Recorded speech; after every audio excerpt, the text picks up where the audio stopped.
మధ్యతరగతి కుటుంబంలో జన్మించిన నేను రాజ్యాంగ నిర్మాత అంబేద్కర్ గారి స్ఫూర్తితో నా జీవితాన్ని మలుచుకున్నాను. అంబేద్కర్ గారు అంటే ఒక ఆశయం. ఆయన చనిపోయి ఇన్ని సంవత్సరాలైనా కూడా ప్రజల గుండెల్లో నిలిచిపోయారు. ఆయన మార్గంలో పయనించి విజయాన్ని అందుకున్నాను.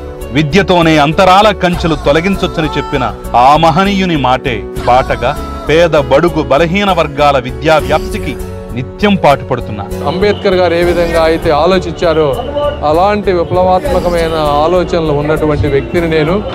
కాబట్టి ఆ విధంగా నేను ముందుకు వెళ్తానని మీ అందరికీ తెలియజేసుకుంటూ సెలవు తీసుకుంటా ఉన్నాను. అంబేద్కర్ ఆశయాలను కొనసాగించేందుకు ప్రతి నిత్యం కృషి చేస్తానని మాటిస్తున్నాను.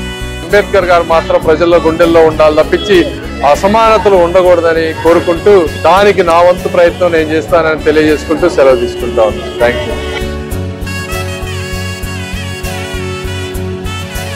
మెజార్టీ అనేది ఎంత మెజార్టీ వచ్చే సమస్య కానీ గెలుపు ఖాయం.